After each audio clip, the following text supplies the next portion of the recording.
Yo quería hacer una pregunta porque hay un tema que tiene, así como el comportamiento del señor Toledo es errático y además casi ridículo, por decirlo de alguna manera, el del APRA tampoco queda muy claro con respecto a esta ley, y aprovechamos la presencia del congresista Javier Velázquez Quisquén, porque han presentado un proyecto de ley en el Congreso que lo que buscaría era justamente blindar al señor Cotillo, que no quiere salir de San Marcos, para que se quede todo el tiempo de su mandato habiendo sido elegido con la ley anterior, y para que no se atenga la ley, que lo que pide es que las autoridades sean cambiadas ya bajo este nuevo marco. ¿Por qué blindar a una persona que está en franca rebeldía y lo que hace básicamente es boicotear una ley que va a mejorar los aspectos de la ley universitaria? Congresista Velázquez Quisquén. Muy buenos días. El día de ayer es un proyecto que nosotros le dimos pase en Junta de Portavoces, lo han presentado varias bancadas.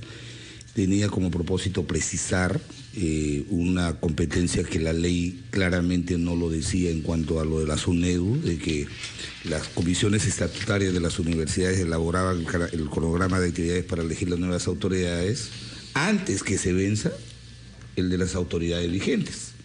Entonces, ahora con la sentencia del Tribunal Constitucional, en el fundamento creo 173 y 176, el tema ahí está resuelto. De tal manera que ahí hay un procedimiento y creo que ha quedado esclarecido con... Más allá del aspecto técnico que puede ser discutible, acá lo que preocupa es una cosa. El señor Cotillo ha hecho una campaña, es un rector además elegido de manera muy cuestionada, si no preguntemos en San Marcos, y ha hecho una campaña feroz. Tengo videos de las elecciones. Y ha hecho una campaña feroz en contra de la ley universitaria, claramente por intereses personales. Y varias bancadas presentan un proyecto de ley para blindar a este señor en contra de una ley que tiene hasta la aprobación del Tribunal Constitucional. De verdad, más que el efecto práctico de esto y que sea o no sea justo, preocupa el nivel de influencia que tiene este señor sobre los parlamentarios. ¿Quién le ha dado ese poder? Perdón. Daniel sabe, yo soy un miembro cecitario de la Comisión de Educación, él sabe la enorme presión que ha habido, no solamente de una universidad, sino de los representantes que hay legítimamente de las universidades en el Congreso, y esta ley le hemos ayudado a que salga adelante porque esto era mejor que la ley, la 23703, que ya tenía 30 años de vigencia. Es mejor y también perfectible. Exactamente, por supuesto que sí. De tal manera que lo que se buscaba era que se precise, había una discusión, ¿quién establece el cronograma del vencimiento de las autoridades, del mandato de las autoridades?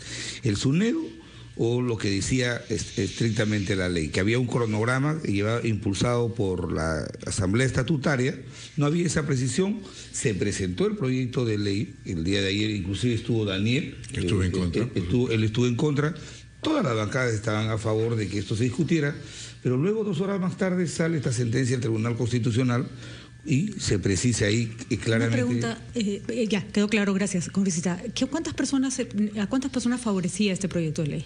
Por lo menos a 6 rectores que están renuentes a cumplir la ley. O sea, 6 rectores de universidades nacionales que quieren seguir enquistándose, probablemente piden más tiempo. El rector de la Universidad de Ica, que es el señor Encinas, que también quiere atornillarse ahí, no como yo. El rector de la Universidad de Arequipa. Es otro tipo de tornillo.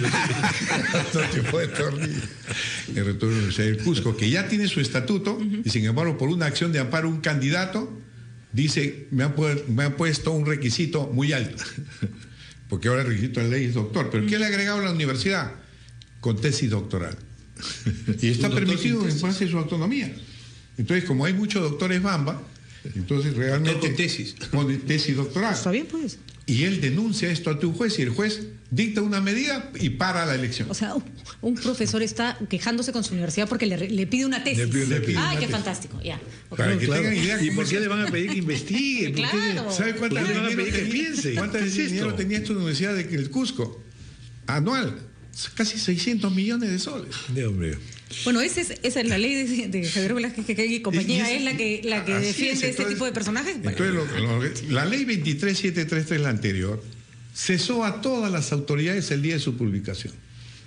En esta fuimos más demócratas, que yo había puesto 180 días, pero no puede seguirse el cronograma de la Asamblea Estatutaria que dice 90 días haces el estatuto y ahí tu cronograma de elecciones. Entonces, gracioso el señor Cotillo dice, el estatuto se terminó a los 90 días y ahora mi cronograma hasta el año 2021.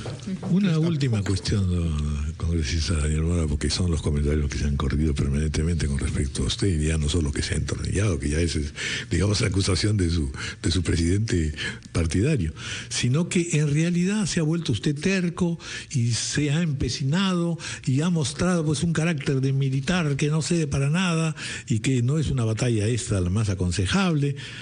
¿Usted siente que no ha tenido en algunos momentos poca flexibilidad, no ha atendido lo suficiente los argumentos, en fin, yo quisiera decirle a Raúl, su y de pregunta las es sumamente autoridades? pertinente, porque el mismo presidente Toledo dijo ayer que más o menos con una insinuación de que no estaba en mis cuarteles, algo así también dijo. Entonces, lo que yo quiero decir, esta ley no hubiera sido posible si no se hubiera socializado mucho antes. Si no hubiéramos ido a las universidades a hablar con Si no tuviera el apoyo de alumnos. los universitarios. Y empezaron a tener apoyo, Por efectivamente. supuesto, antes que tuviéramos el proyecto. Nosotros no fuimos con un proyecto, fuimos a pedir sus sugerencias para el proyecto. De acuerdo. Con los docentes, con los administrativos, con todos. Si no, imagínese usted cuando se habla de la ley Pulpín. La ley Pulpín salió así y se armó la grande. En cambio, cuando nosotros hemos ido gradualmente, hemos soportado las manifestaciones de los rectores y los alumnos comenzaron a darse cuenta que los rectores eran el obstáculo y que la ley comenzaron a ver que la ley los favorecía y favorecía al padre de familia, favorecía a ellos para su inserción laboral, etcétera. Porque nosotros solamente buscamos calidad. No era ningún tinte político ni de ningún lado. Yo no pienso que haya... Lo que sí puedo decir que como militar, sí, cuando nos trazamos un objetivo, tratamos de cumplirlo de la mejor manera. Y dentro de los marcos que en este caso nos daba las leyes. Porque si no, y si yo hubiera estado pues en una instalación militar, de otras maneras cumplimos nuestros objetivos. A cañonazos. Son diferentes, ¿no es cierto? Claro. Pero hay que adaptarse a la situación. Bueno. Y en este caso creo que ha dado resultado, porque el trabajo no es solamente mío, sino es de toda mi comisión y muchas otras cosas que intervinieron acá. Bueno, muchas gracias, felicidades por el congresista. trabajo, entonces. Y también, por supuesto, al congresista Javier Velázquez Quesquén. Y vamos a hacer una pausa.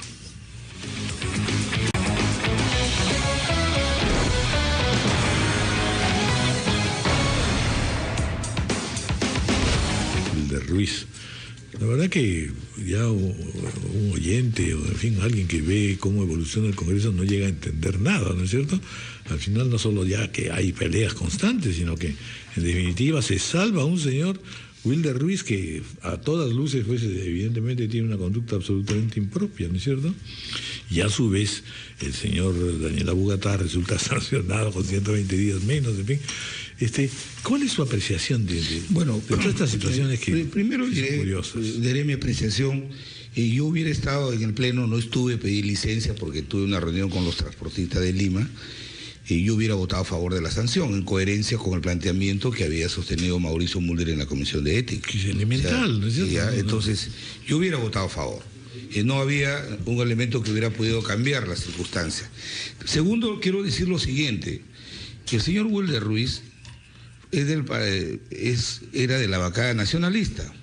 A él también se le propuso una primera sanción, y la bancada nacionalista con el voto del ¿Por el mismo caso?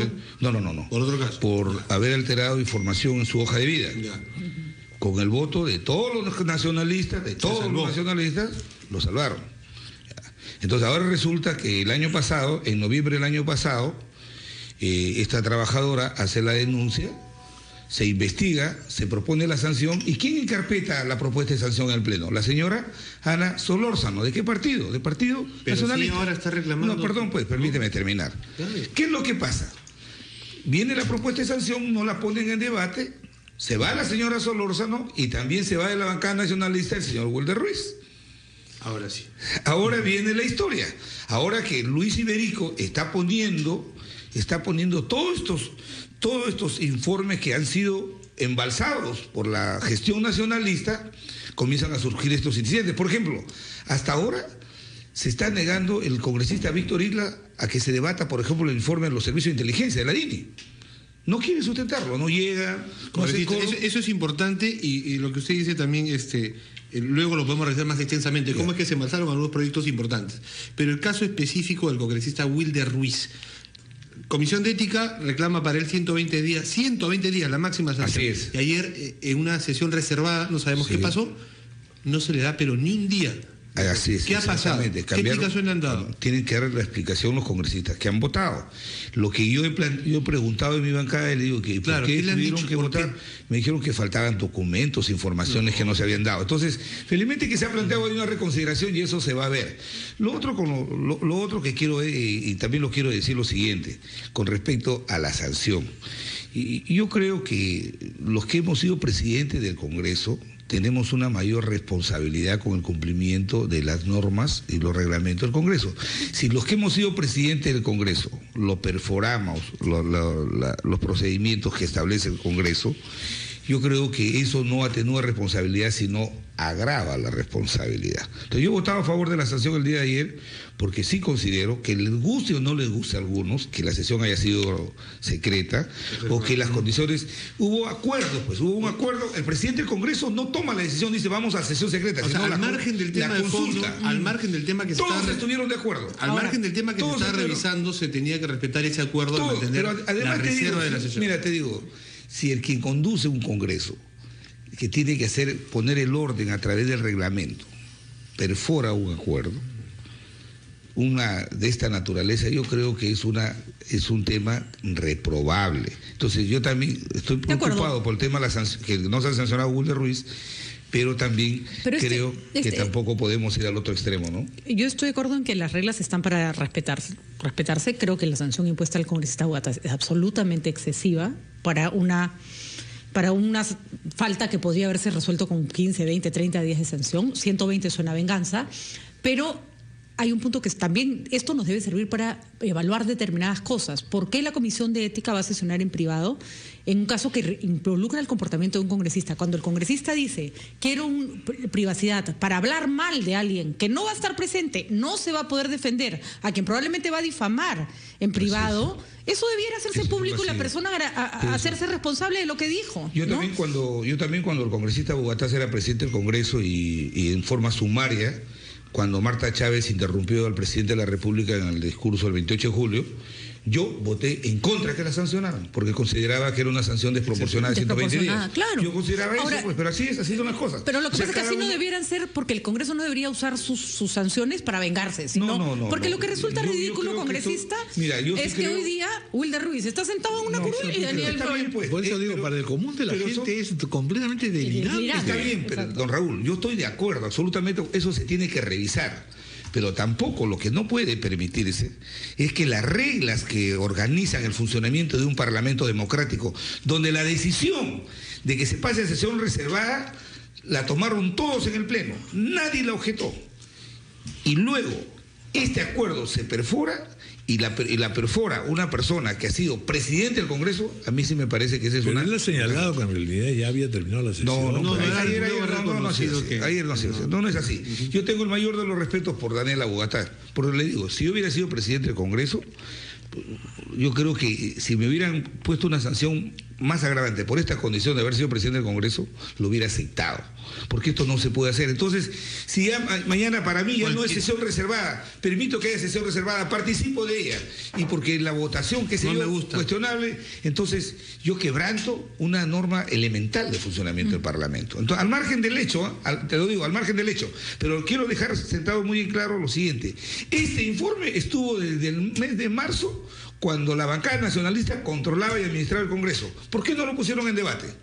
Porque el señor Wilder Ruiz pertenecía a la bancada. Luego que renuncia, ahora son tráfugas, son sinvergüenzas, son lo que fuere. Yo creo que lo que está haciendo Iberico está poniendo en debate, y los procedimientos pueden ser revisados. Yo sí creo con lo que dice Patricia. ¿Por qué si se pasa una sesión reservada y se tenía que hablar? La invocación era porque se tenía que hablar sobre temas de intimidad personal.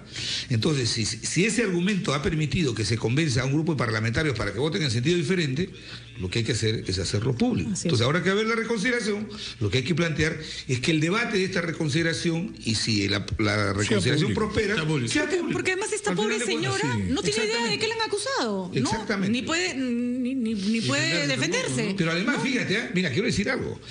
La señora fue despedida cuando el señor Wilder Ruiz era nacionalista. Y para evitar el escándalo, la señora Ana Solórzano la recontrató. La contrató. Cuando lo que debió hacer es decir, esto es un hecho gravísimo y esto lo vamos a procesar rápidamente. Eso hubiera sido la conducta de una presidenta del Congreso. No ocurrió. Bueno, este tipo de inconductas a todos los afecta. Así, obviamente afecta a la imagen del Parlamento. Obviamente. Vamos a engañarnos. Gracias, congresista. Gracias, Velázquez. 8:50 de la mañana. Vamos a hacer una pausa.